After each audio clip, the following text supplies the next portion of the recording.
Let's see. All right, so last two lectures, I was talking about networking and giving you kind of an idea. Now, what I covered in the last two lectures is Cyber 330. So when you take the networking class, or CS5 420 right now, but it will be Cyber 330, they'll spend a whole semester talking about how networking works. Most of what was covered there, or what I covered in the last couple of lectures, plus a whole lot more will be covered in there, and you'll go into the depths and the details of it. But I just wanted to give you a touch. We're moving into network security, which is Cyber 340. Okay, so again, I'll cover in two lectures, they'll cover in a semester. So understand, I'm going to be missing a few details. I know I talk fast, but I don't talk that fast. Compressing 40 hours down to 2. No. So think about networking. We are communicating between two computers somewhere in this internet. They could be on a local area network in the same subnet. In the same subnet, they have direct communication with each other practically. We can't, it may go through a switch or a hub or a router, not a router, but a switch or a hub internally. Let me talk about that for a second, actually. So when we have, let me actually draw this.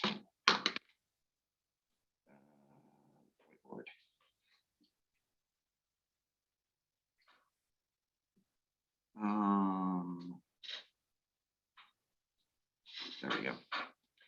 So when I have a bunch of computers on the same subnetwork, the /16/24, whatever, usually we have what we call a hub or a switch here. And all it does is make sure information goes between the various machines. What this usually works at is what we call layer 2 or Ethernet layer. It looks at, remember, when we send a data packet, everything's wrapped. I will have my Ethernet header here, then I'll have the IP header, then my TCP header, then the data, right? And so TCP does its stuff, IP does its stuff, Ethernet does its stuff. So IP says, hey, I'm going from this machine to this machine using the IP addresses. Ethernet says I'm going from this MAC card, this network card to this network card. When we're in a local area network, what we're doing in here is we're communicating using the Ethernet header. We're not paying attention to IP. I'm saying send it from this network card to this network card. And the switch says, oh, where is that network card? So I come out here and it says, oh, that's over here. And I send it there. Now it's very possible this thing is my gateway that then sends it out to the main internet in the big cloud. My ugly cloud, but it's a cloud. So that could be my gateway. If I'm sending something to something that's not on my local subnet, I send it to my gateway right away. And I say, hey, you handle this for me. And the gateway is usually what we call a router that chooses then what path, what route to take. It looks at the IP header.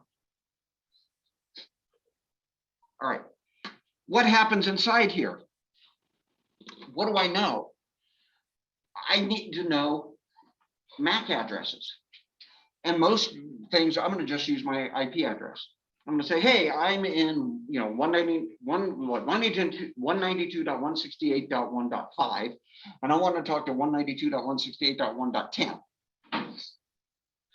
There's a protocol out there called ARP. Excuse me. Address Resolution Protocol, ARP. And what I do is I say, hey, who owns this IP address? Give me your MAC address. Give me your network card address. And so I send that request out to my local network. My network comes back and says, here it is. I own it. Here's my MAC address. And now everything later, I wrap with this Ethernet header to that MAC address. It goes right to that machine. The switches are often smart too.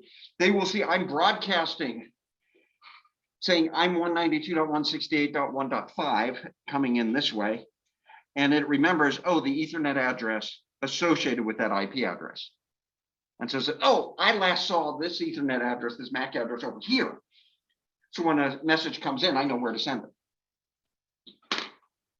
This works if everybody tells the truth. What fails is the fact that bad guys lie, cheat, and steal.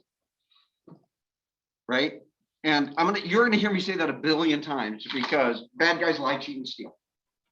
And until we really are comfortable with the idea that not everybody follows the rules, and we understand and operate under the assumption that not everybody follows the rules, we will have problems. Okay, so what I was just talking about with the addresses there's an attack called ARP cache poisoning. Now, what happens typically when I'm running on a machine is I say, hey, who owns this IP address? Or I look as messages come in. And I say, hey, here's an IP address, here's the MAC address associated with it. This is all for just my local network. And I keep it in a local data file, a cache. So when I'm ready to send another message, I said, oh, I don't know the Ethernet address, the MAC address for that machine. Let me look it up. Oh, I saw it already. Here it is. Let me wrap it in my header and send it. If I don't know what it is, then I ask for it and then put it in my table. So if somebody's lying, your machine 10, but let's say I'll pick on you over there, keep saying I'm machine 10, 182.168.1.10 with a different MAC address, and I see that more recently, I'll update my cache. Because hey, maybe it changed. I don't know why you have a different network address than you used to. Maybe you changed network cards. Maybe you're a server and that server went down and we migrated the IP address to a different machine. I don't know. My software is not that smart. So it says, oh, he's telling me he's got the most recent network card for that. I'll put that in my cache and delete yours. And now when I send it to supposed to be sending to your machine, I'll actually send it to his. Because you lied. Oh, excuse me, you lied. You didn't lie, you were good. You lied. And it broke things. And there's lots of ways this happens. Now, what else could go wrong? Distributed denial of service. I think I talked about that a little. Do I have these? Let me see. Trying to remember if I actually have these. No. Okay. Distributed denial of service or denial of service. I mentioned this last time. If I make your machine really busy, you can't respond to a legitimate request. One way of doing this, I know I mentioned this last time, I'm bringing it again. I trick you into thinking I'm trying to establish a TCP connection with you. You allocate buffer space for me. Then I don't do anything with it. You have a limited amount of memory. If I make you allocate buffer space for 50,000 possible simultaneous connections, you're going to run out of disk space or memory. And actually, well, actually the ports won't matter, but there's other resources that they use. Actually, some services, we talk about ports, some services I say, go, let me connect. It says, okay, I will create a temporary port number for you to use for a private connection. Well, you only have 65,000 of those, so I can wipe that out with 100,000 requests. And the attacks we use is we get a whole bunch of machines to send these requests simultaneously. And if I have malicious software, what we call bots, on this botnet, this collection of machines, if I own 50,000 machines and each of them send 10 requests to you, that's 500,000 requests you're suddenly processing. I will have you deny service to legitimate people. There's lots of ways this happens. Lots of different tactics that we'll talk about in the network security class in doing a distributed denial of service. But just think that's one of them that's a very common, easy attack to do. There's port scanning. So I mentioned we have these ports. How do I know if your machine has a web server or not? Web servers are typically at port 80, could be a port 8080. Well, I can ask. I can say, hey, connect me to port 80 on your machine. If it has a web server, it'll say, yeah, here I am. Now, it may be a private web server that you're only using for internal use. But if you haven't configured it to do that and said, well, I won't tell anybody about it, that's good enough. And I go in and I say, I'm going to just try every single machine out there on your network, and I'm going to try port 80 on every machine address, 129.101.1.1, 129.101.1.2, 129.101.1.3. Boy, that sounds boring. Machines are really, really good at boring. Computers are really good at automated stuff. So it'll just go out there and it'll try port 80, and 81, and 82, and 83, and it'll just find what services do you have out there. And so even though you think it's hidden because you haven't told any about it, they still found it. Think about somebody going down a building in the hall of one of our buildings, trying to open doors. Oh, that one's open, that one's open. I didn't tell you it was open, but the door was there because you know how to get to the door and you know how to do doorknob rattling. Port scanning, the same thing. Now, those defenses against this, we can say, wait a minute, they're trying every single port on this machine. Let's stop it coming from that, anything coming from that person. Not letting it into my internal network. We'll talk about that. But port scanning is a very common technique, and there's lots of ways around it. Okay, so ways around the defenses. I will talk about this briefly. There's systems, which I'll introduce later, called intrusion detection systems. They sit there and they just watch for network behavior. Hey, I see somebody this one machine trying to connect to every single port on your machine, or port 80 on all these different machines. That's somebody doing one of these techniques. I'm going to stop it. How do you defeat that? Don't do the ports on some of the original intrusion detection systems. You don't do the ports in order. They were looking for, were you looking at port 80, 81, 82, 83, or they were looking for machine 1, machine 2, machine 3. They were looking for things in order, a sequence of stuff. So you do it randomly. You create the list of all the ports and machines you want to access, and you shuffle it. And then you access in different order. You take your time. You don't do 10 a second. You do 10 an hour. Sure, it takes you longer, but it's just a computer doing it. You don't have to do it. So Fred Cohen wrote this paper back in the 80s, 50 ways to beat your intrusion detection system. Fred Cohen's dissertation was, he's the one who coined the term virus. And his dissertation back in the early 80s was on computer viruses. Okay, and one of his techniques is type slowly. Because people will look at things only for a certain period of time, the tools, and then they'll forget, nothing happened in the last 5 seconds on this, we'll move on. And so if your attacks are really slow, most intrusion detection systems miss it. And he has a whole bunch of things like that that are really cool. All right. Interception. Can I intercept the message you're sending? And there's a couple different ways of doing it. Number one is just reading it. So when I say interception, all I'm talking about is reading the message, eavesdropping. Now, I'm not dropping no eaves. But replay, taking a message that you intercepted and playing it again later.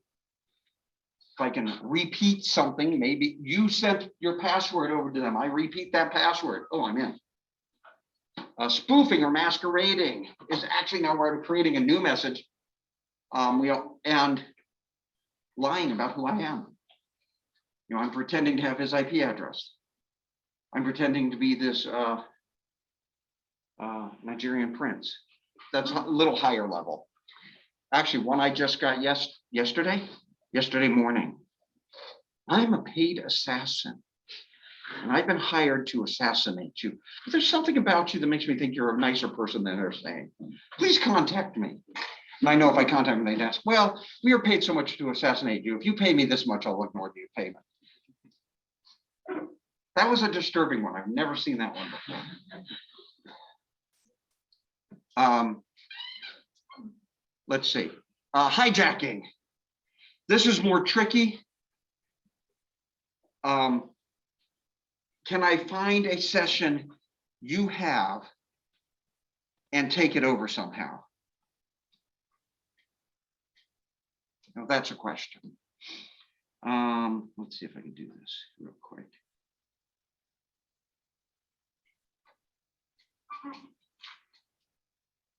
Oops, gotta stop share here.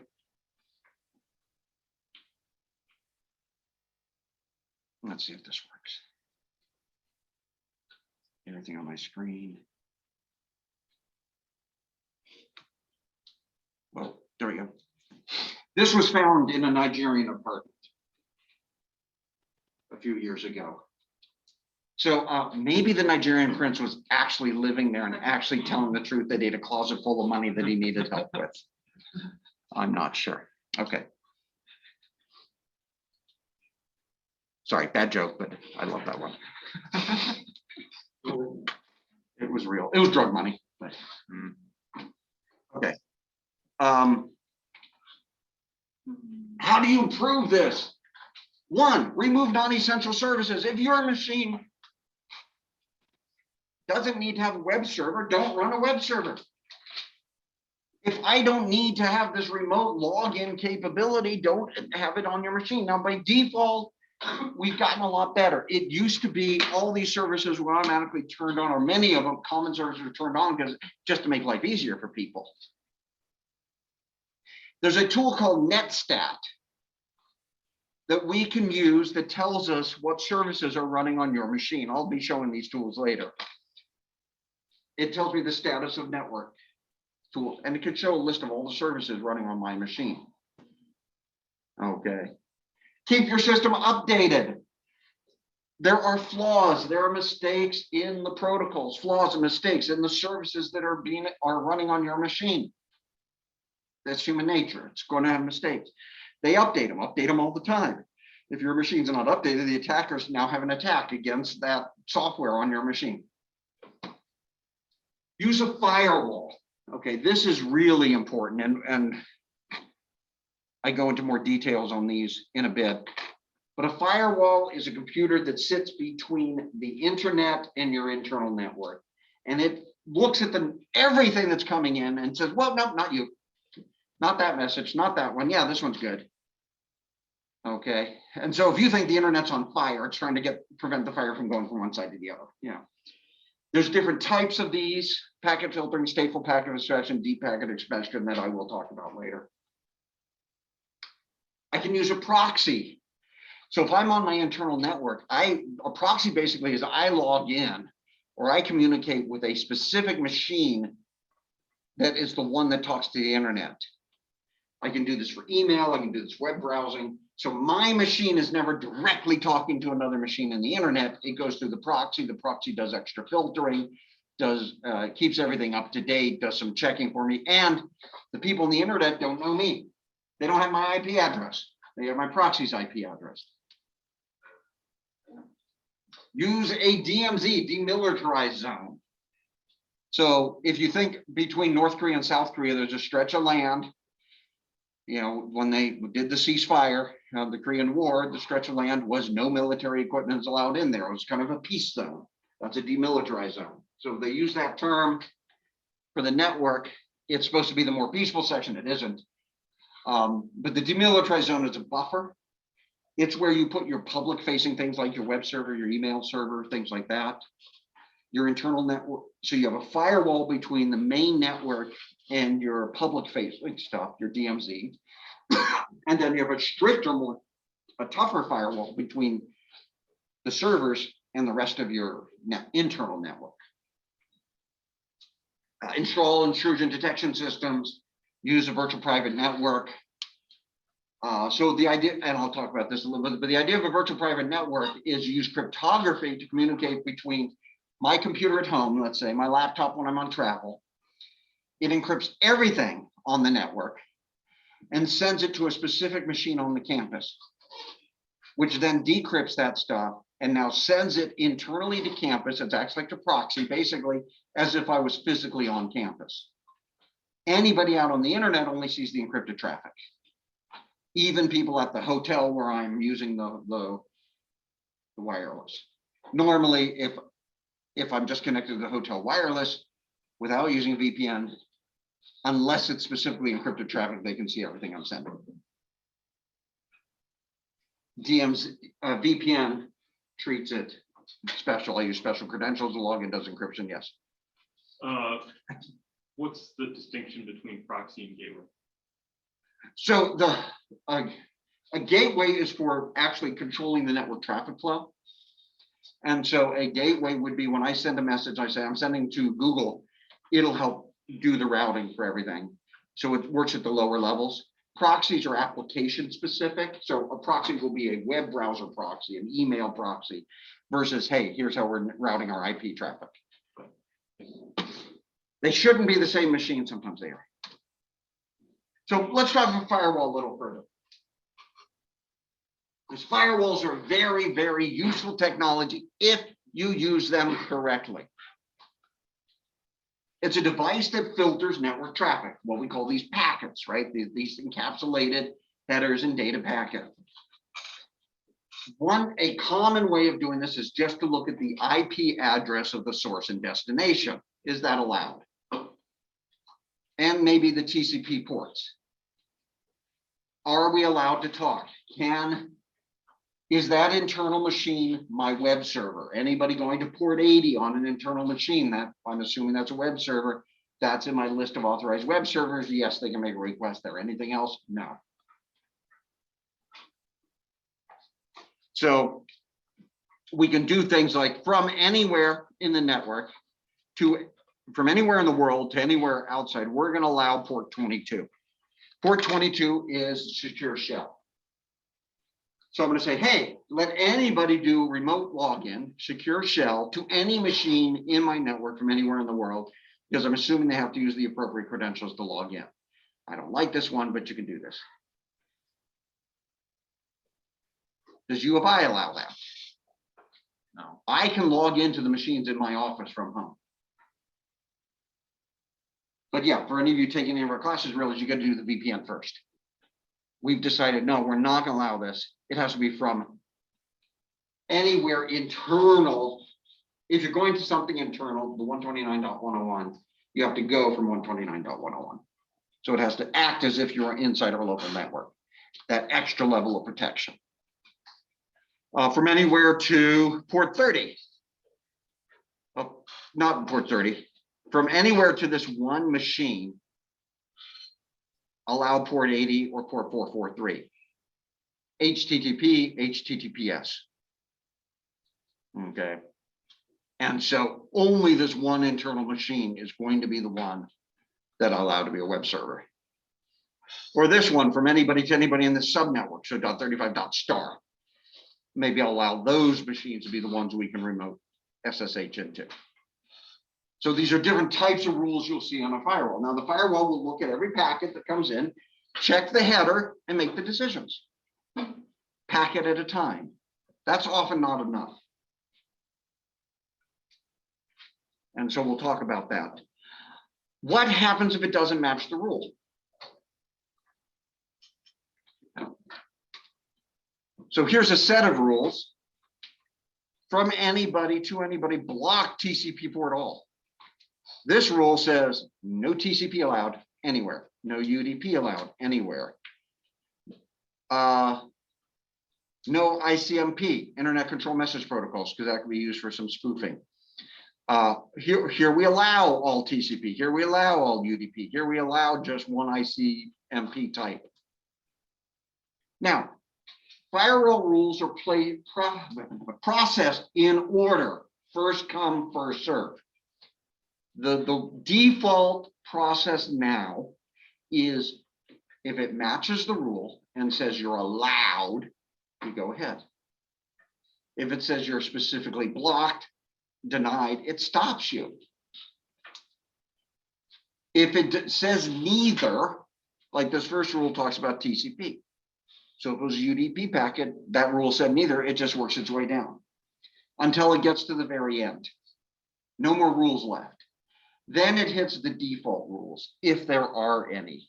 Your default rules must be, for security purposes, be deny all. From any to any, block all. That should be the default rule. So if nothing else said yes, and nothing else said specifically no, then no.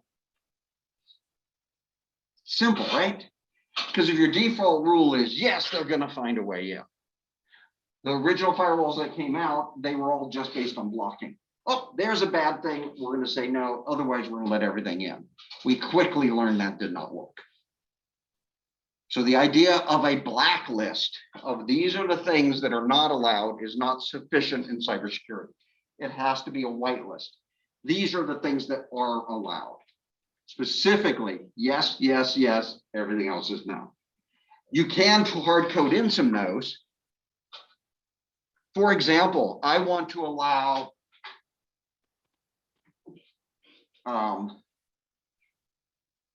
web servers on a bunch of different machines.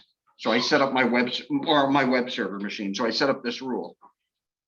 But maybe there's a specific type of web request I don't want to allow, or a set of machines I don't want to allow to request my web server. Everybody else is fine, but this one set I want to say no to. So I disallow them first, and then I allow everybody else for this web server. So I can add extra rules to be more precise, again, as long as they're processed early. And that's what we typically do. We say, yeah, generally all web stuff is allowed to this machine, but this type of web request, no. We can do that, especially for certain attacks. I can actually look at a message and say, oh, wait, that message happens to be formatted in a way that violates, there's a vulnerability in my web server. If the packet is constructed this way, they trigger the vulnerability. So I block that type of packet first. And I can and so we update firewall rules all the time to do this type of thing. All right, now the problem is each of these are based solely on, excuse me, single packets. Communication exists multiple packets. TCP, we have the three-way handshake, that's 3 packets. Then everything I'm sending to you and every response I get is a different data packet. We got lots and lots of packets. And then when we shut down, we got packets.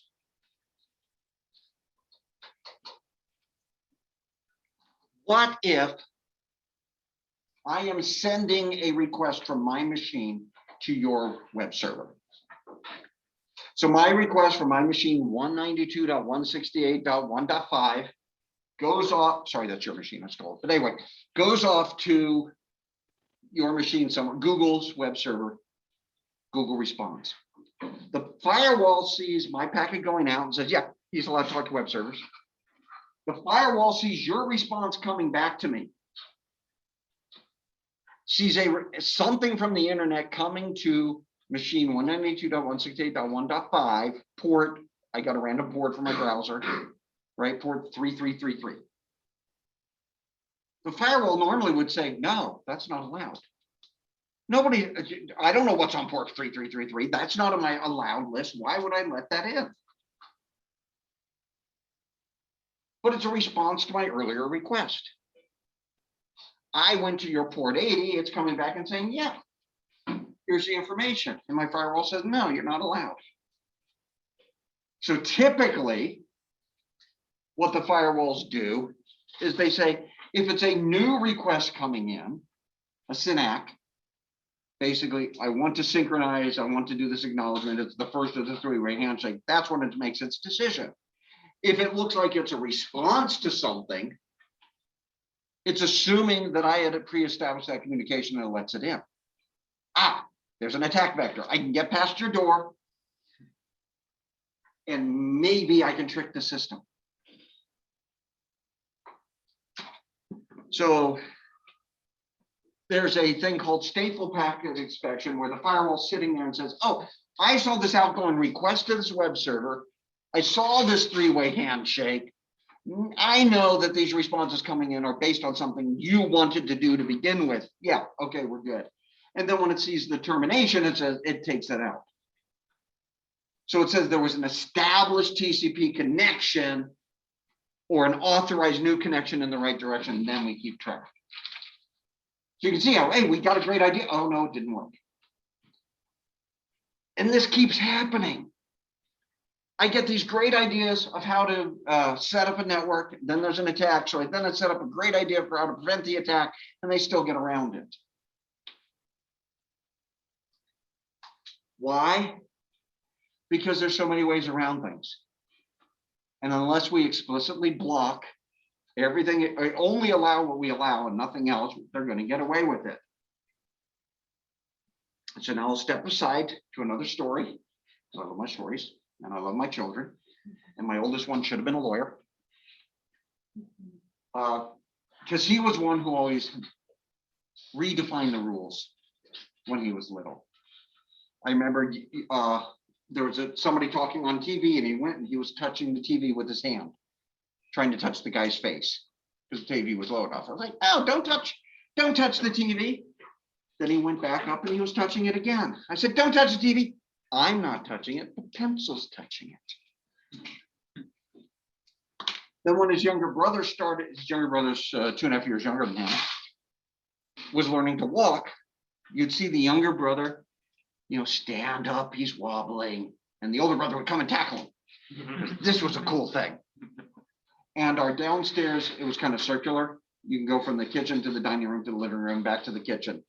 So he would run all the way around the circle to get up a good head of steam and then tackle his brother. Fortunately, our oldest had long hair. The younger one learned on the way down, you grab your brother's hair. But it's like, don't knock him to the ground. I didn't knock him, I tackled him. Well, don't tackle, I pushed him. Well, don't push him, I shoved him. Well, don't, eventually it started to be, don't push, shove, tackle, knock. But, I would have to go through this laundry list thing. Don't bring your brother to the ground. I pushed him to the couch. Okay, think about that. So raising kids is a great example of, you have to get things precise. And they're going to, especially if they're wise.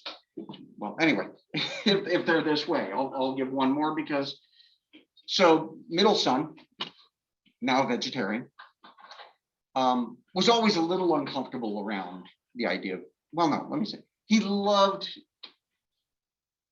eating things. We're sitting at the dinner table one time and he goes, that's funny.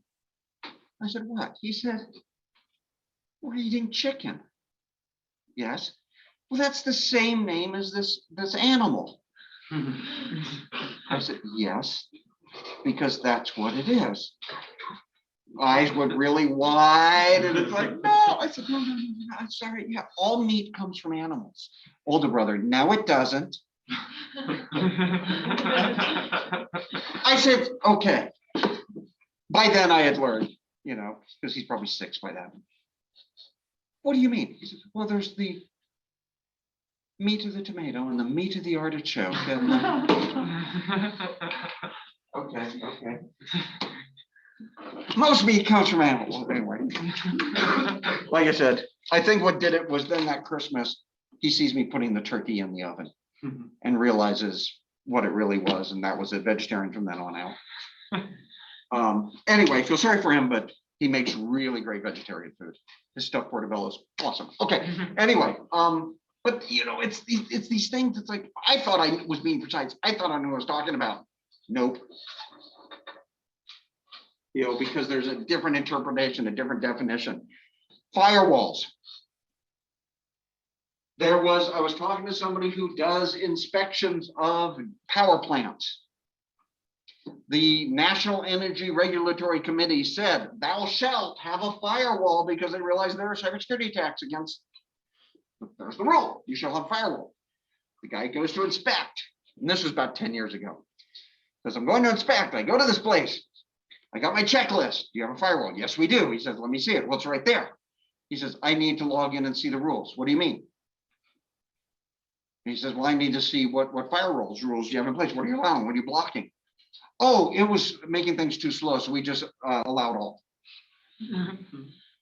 Then it's a router. No, it's a switch. It's a coupler. It does nothing. But it met the rules, the checklist. They followed the regulatory compliance because I did everything I did was what was required. You'll see this in business all the time. I followed the minimum required. I'm not breaking the law. I'm not breaking the regulations. I'm not to blame if something goes wrong. Does that get you away from things? Often, yes. In certain places, no. HIPAA law, the Health Information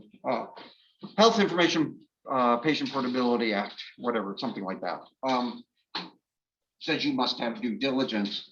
You must follow best practices, best standards. It can't be, oh, I followed a checklist.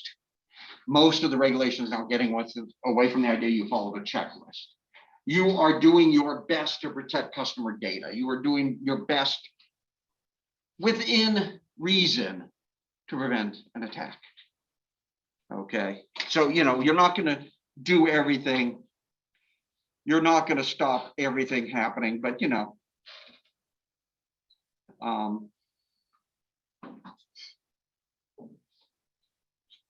where'd it go? There it is. I got to share this because I'm in a mood of sharing things today. How do I share this?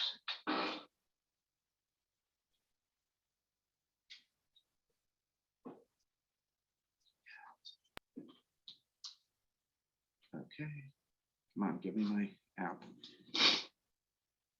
So I know I've talked about this before, but a meteor did hit somebody's house last week, went through her roof and landed on her bed. So I guess it's not as bad as I thought. She slept on the couch the rest of the day. I really thought being hit by a meteor would be worse. So I guess that was one I was talking about we had to worry about. I guess not. When you tell somebody that story in 10 years, no one's going to believe it. Yes. Just pictures. Yeah, sure. Yeah. Okay. All right. But question. Yes. How often should you, and it probably depends, but would you go back and look at firewall rules and examine those? That's a really good question. So part of what we do in operations security is we reevaluate our protections. And for each company, in each situation, it's different. The standard rules really shouldn't be changed on a regular basis. If I set up a new server, I set up a new configuration, yes. There's part of, more likely it's your intrusion detection system that works with the firewall that looks for specific types of attacks. That is updated like your virus scanner on a daily basis with the new rule sets. And it's automatic for that, but for the firewall, not often. Now, you have to be careful. So a couple of weeks ago, I have a server that has a bunch of different virtual machines in it. So I have a firewall rule set up there and routing rules set up there that said, hey, each of those machines basically uses a different port number. So these are not the ports, but say port 3000, 3001, 3002, 3003 for the different VMs. And so instead of SHHing into port 22, I go to port 3000 for VM1, port 3001 for VM2. I was updating my firewall rules for that machine. I was remotely logged into that machine. I said, oh, let's restart because I made a mistake. So let's go back to the default rules and restart. Well, default rules were nothing allowed. My remote login session was suddenly terminated because I had told it I was not allowed. Okay, telling my wife, I got to drive to campus, go into the server closet, physically log into the machine to re-enable the rule. Now, there are tools out there that I wasn't using that I should have used that allow you to test the rules. And if you don't say yes, it comes back to the old way, but I wasn't doing that because I'm not a sysadmin, so I do the wrong things all the time. Okay, so you got to be careful with these rules because you could shut yourself out. Okay. The last thing in the stateful package section, if you receive a packet and you think you're out of order for a new connection, you may allocate space for the connection and wait. That's where the denial of service occurs. So the stateful package section prevents that type of thing. So one whole class of distributed denial of service is stopped. Let's see. Where's the top going? There's also deep packet inspection. Now it actually looks at the contents of the message. Most of these only look at the headers. Deep packet says, hey, what is really going on inside this connection? Are we tunneling something through to another protocol? Is it an attack? Is it a common type of thing? More likely, I said, this is intrusion detection system. Look at it and say, oh, this is the format. This is a virus going through. Let's delete it. This is an attack that will do a buffer overflow. I recognize that one. Let's not do this. And like I said, I'll talk about some of these later. I know we had one, I said, I've seen it. We actually implemented this when I was a student at UC Davis. We were looking for copies of the password file to be sent across the network. Because inside the password file were the encrypted passwords, but once you have those, you can do an offline attack to try and brute force it. Nobody sees you're doing it. And that happened to us. So one of the my fellow students talked to the major professor and said, I'm going to set up a scanner, because he was that professor and that student were doing intrusion detection stuff. This is back in '89. And he says, I'm going to just look for copies of password file going by and shut it down before they get the password file.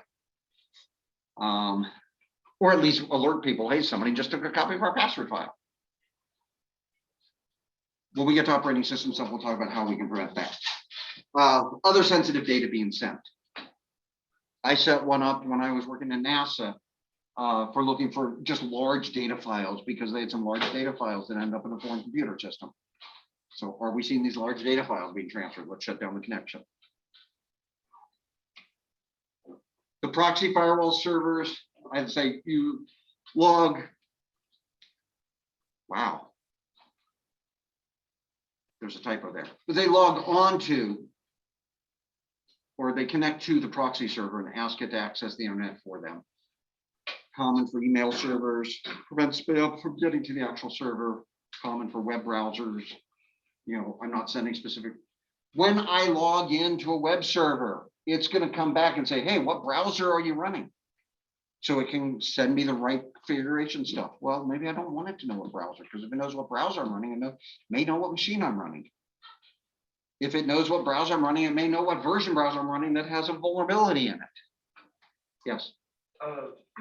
Kind of a question on the from a second ago when you said if your packet gets copied and you get alerted from that, does that, or like because it's the password packet gets copied and they took it from you, does that mean there's some sort of prevention system being sent with the packet, or is it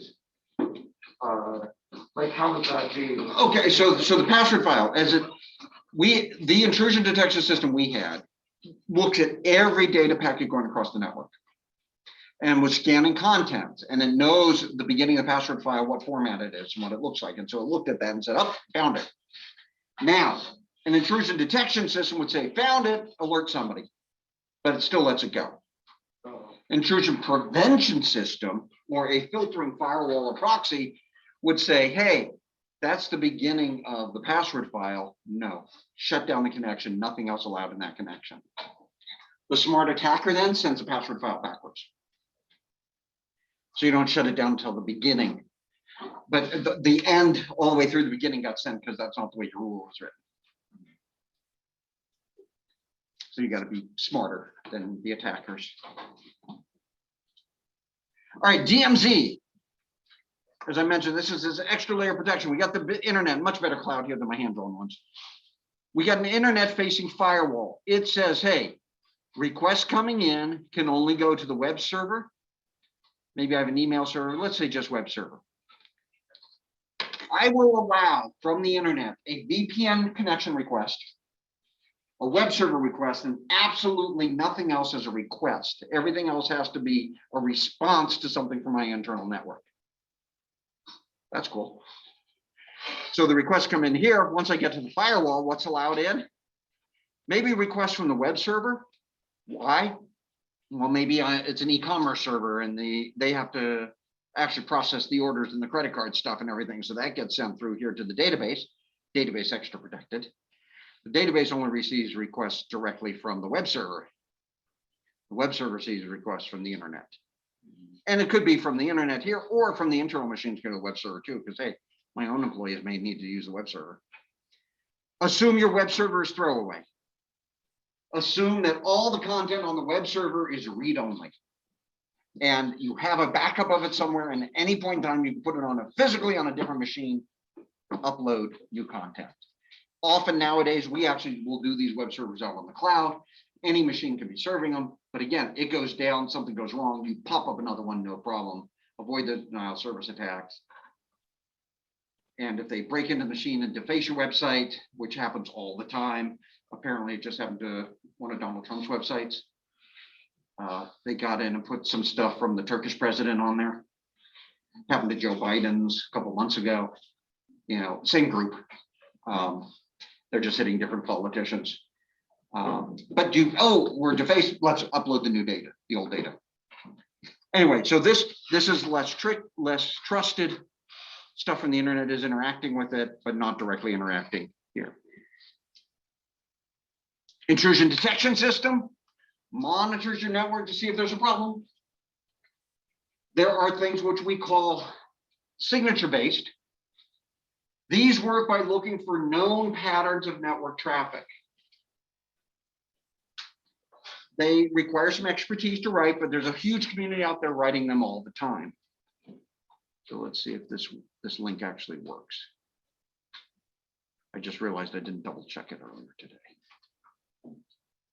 Okay, I know I have it on BB Learn. Boy, it's taking its time. So Snort is a tool. There we go. Got to share the right screen. Is a public domain low-level intrusion detection system. Okay, open source, I should say. Come on, Zoom. Okay. It's now controlled and managed by Cisco. It does real-time traffic analysis, packet logging on an internet network, can do protocol analysis, content searching and matching, and detects a variety of attacks and probes. It can be used as a straight packet sniffer, like TCP dump, and just look at things. It says, hey, show me all web traffic. And it keeps track of just that and throws everything out away. It's all very command line based, very great as a front end for tools, other tools. It can be a full-blown network prevention system. So a rule looks something like this. Hopefully you can see this. We have an action followed by the protocol, followed by the source IP, source port, destination IP, destination port. That's all the rule header, and then the rule options.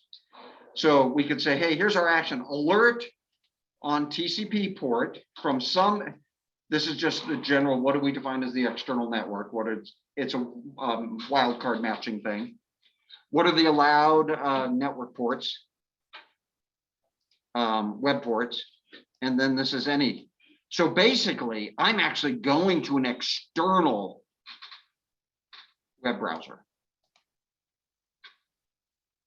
And somehow a message is coming in. Why? So I have a web server.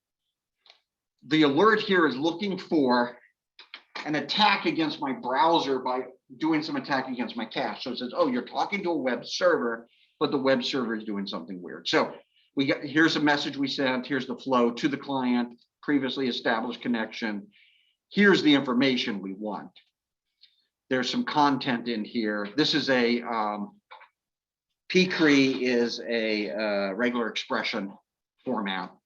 So it's a cache size a command they're actually sending. And then they're testing certain bytes in there. Again, the rules are weird. There's a CVE reference to it that I'll talk about later, and a signature, unique signature. So it basically says, match all this. Hey, we found this defined this type of attack. Somebody took this cache size command and defined too big of a cache for my machine to handle, and it caused a crash on my browser, this Internet Explorer browser. Okay, so the alert is the action to take, the type of traffic, external network address. This is ports, direction operator, home net, etc. Rules have options too.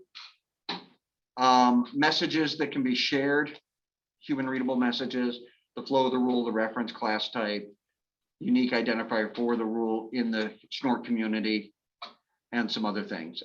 Content, we're actually looking at the contents, not just the header. Offset somewhere in the message, because that's where the things occur, etc.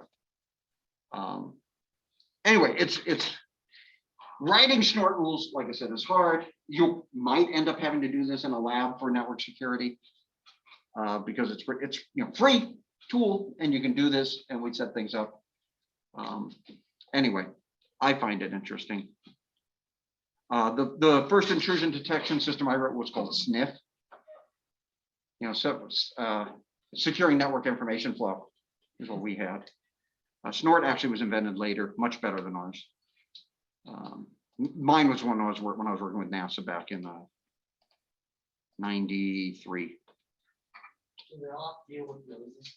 I'm sorry, Do they all deal with noses? noses? Maybe, because somehow we got the idea we're sniffing network traffic. And so, yeah. If you ever work with, well, you'll eventually end up doing 210 or compilers if you're a computer science major. And there's a tool for building compilers called Yak. That was probably in the 70s or 80s, yet another compiler. Well, the updated version of that, of course, is Bison. Right? Which has nothing, anyway.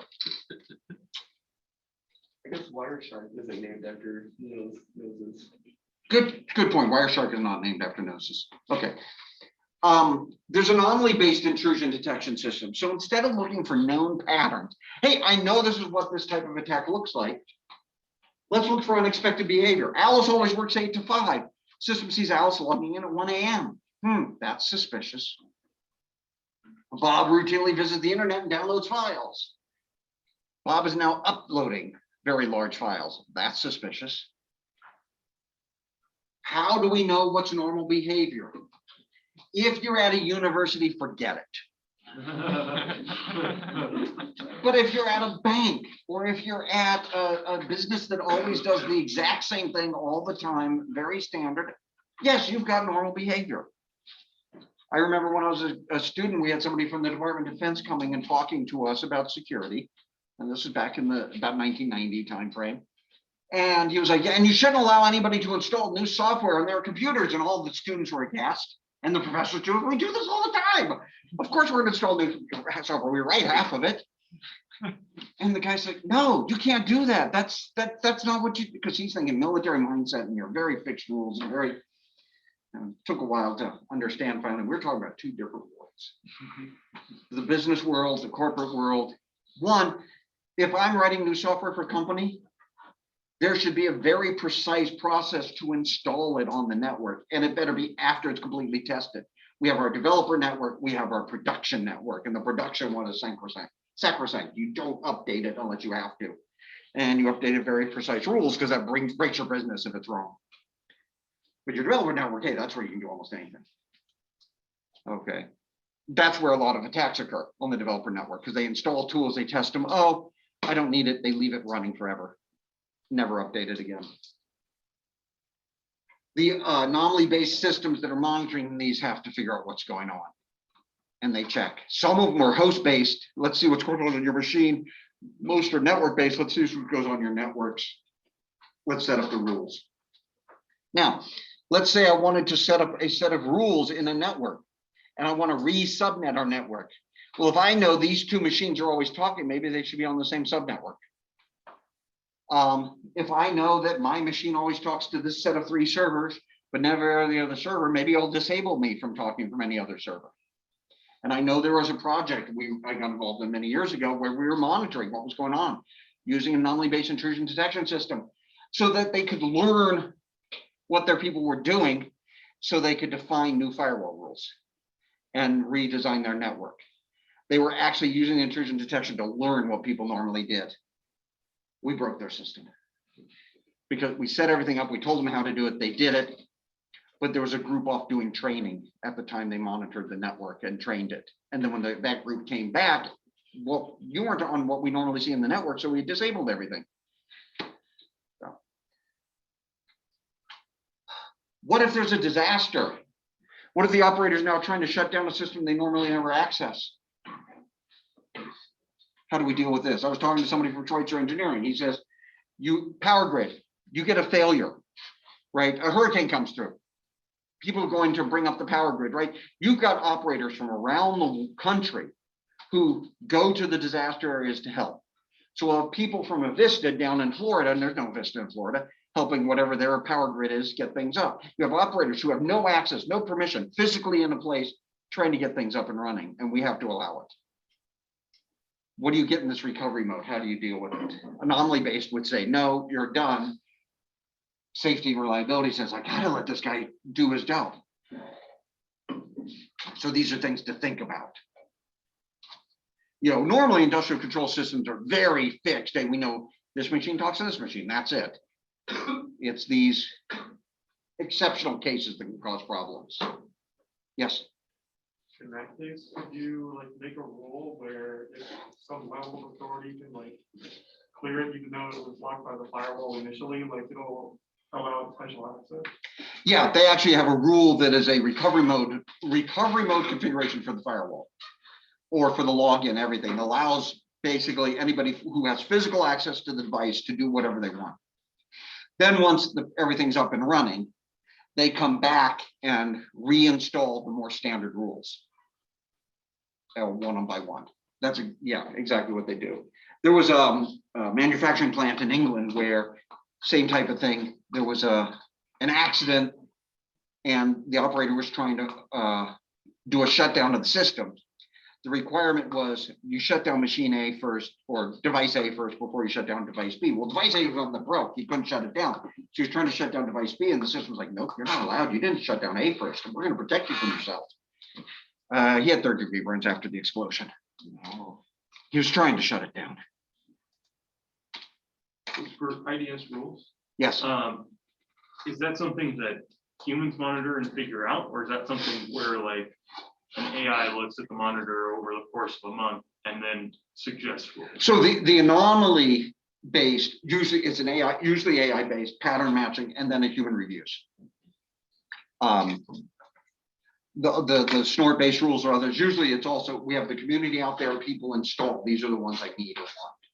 Some subscribe to a service, like Cisco will have a service. I can go and say, download the latest snort rules for me of the attacks that you think I'm susceptible to.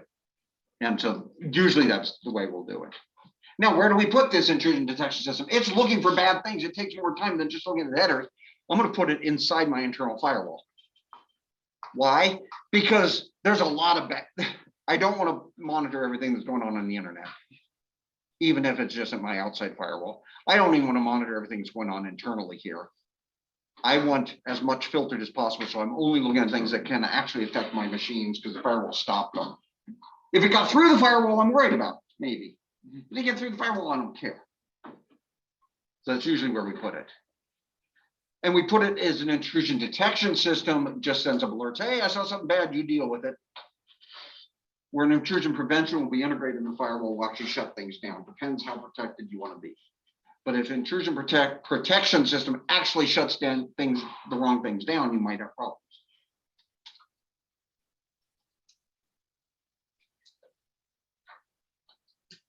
So that's just stopping the bad guys from getting in, limiting what people do. I want to protect it further. I want to protect it from interception. Encryption. Encryption is the answer to that. We don't have a better answer. Okay. Physical wires is also an answer. As long as you know where they are and you can, fiber optic even works better because there's electromagnetic radiation from electronic wires. I can put a sniffer next to an electrical wire, a copper wire, and get data. Can't do that on fiber optic. I have to cut the fiber optic. I want to protect the authorized traffic. We could say we only permit SSH, remote shell, or HTTPS, secure web browsing style connections. There's also what we call IP level security. It exists on machine to machine communication at the IP level. It's called IPsec. It was an add-on to IP version 4. It's built into IP version 6. So we get a security association between my machine and your machine, which is a server. We set up all the encryption keys and everything. Everything goes between machine to machine. Applications don't worry about it. They prevent deep packet inspection because it's something on my machine is doing the encryption, your server is doing the decryption, everything in between is encrypted. You can see my IP headers. You may not even see TCP headers because they'll be for the encryption engine for SSH. You'll see I'm going to port 22. You don't know what it's doing after port 22. And there may be, I could even be sending it to your machine and your machine sending it to somebody else's machine, unwrapping what I'm doing and you can't see it. So there's a lot of problems for doing these security inspections, but the fact is, if we establish a secure connection, we assume it's meant to be secure and trusted. Now, is that reality? No. I go to your web server using HTTPS. Oh, we're secure, we're good. But you're a malicious web server, you send back that cache attack against me. The snort rule can't see it because it encrypts it and it goes right past the intrusion detection system, gets to my browser, you do the attack on my browser. I go to an email server, encrypted. I want my email secure. I download a virus, you don't see it. So sometimes what we have to do is we have to install the intrusion detection within the single machine you're running, or the virus scanner or whatever else. So we'll have host based. This is where we get the layered defense. I protect the network traffic, we're encrypted, but now at the host, I got to do some more work because the firewall is not going to help me. So just things to think about. All right, let's talk about, so encryption, one way of doing the encryption, it's still very useful. I still recommend doing it, the virtual private network. So what we have here, let me actually see if I can. I have a VPN client. That's my laptop, my computer at home, wherever I'm out in the wild internet. And I want to get an encrypted tunnel to the VPN server. So I bypass the firewall. Typically, I bypass both the external fire and the internal firewall. And I go right to the VPN server. The firewalls let me through. The VPN server is who I communicate with. We establish the secure communication, the encrypted communication. I do my authentication, prove to it who I am, who I say I am. Everything's encrypted here. Here it decrypts it. It gives me, it calls the DHCP server and says, hey, I need an IP address, gives me an IP address. And now everybody else here thinks I'm on the internal network. Usually on a separate subnet, all those IP addresses, so these machines don't think I'm on the exact physical same subnet as them. And I can talk to our web server, I can talk to other things. Now, how does this work? This also uses a technology called NAT. NAT stands for Network Address Translation. I am here out in the wild internet on my IP address. Let's say it's 131.131.131.131. Hey, why not? But here it's pretending to be 192.168.1.5. Because that's the address the VPN server got from me that tells everybody I'm a local machine and all responses will go to the server. The server will get that IP packet with that IP header and will change the IP address to my IP address and then send it out over the network. So when my machine gets it, I see the right IP. The destination was me, 131.131.131.131, not the 192.168.1.5. Now, what's also important is sometimes they have to change ports too. And we'll get to when that happens.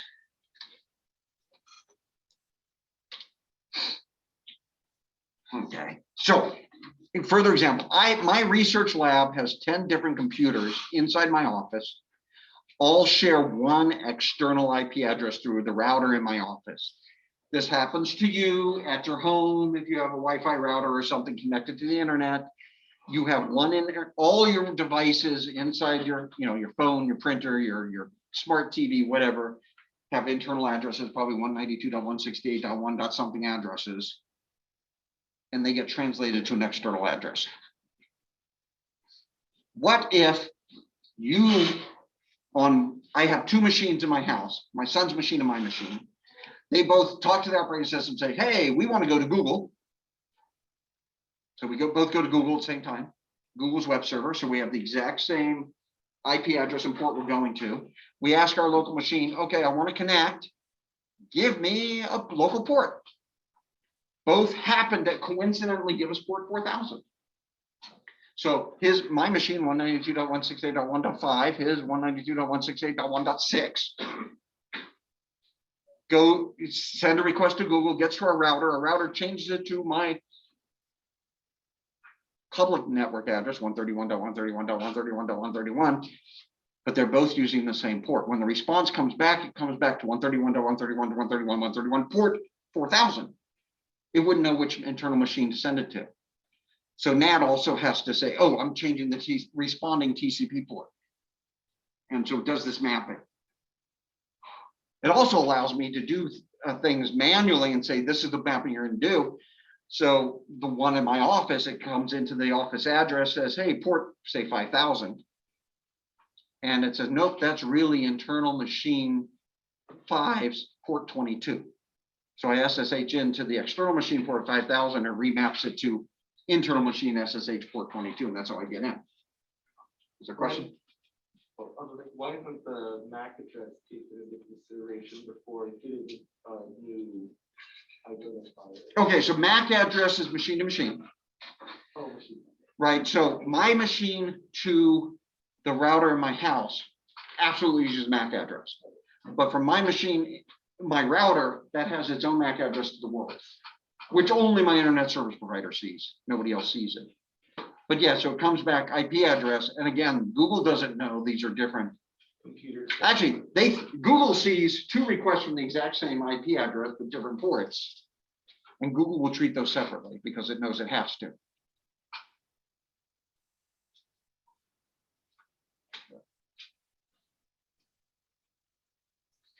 Yeah, so like my home last year, when everybody was living with us during the pandemic, 5 people, 6 computers, 4 laptops, 2 tablets, 5 cell phones, 2 smart TVs, video game console, 3 printers, all with internet access. I did have to upgrade my internet as everybody was Zooming classes. I was trying to teach while 3 people, well, at one point, 3 people were watching classes simultaneously. What did you need 3 printers for? What do I need 3 printers for? Upstairs, downstairs, and okay, let me rephrase this.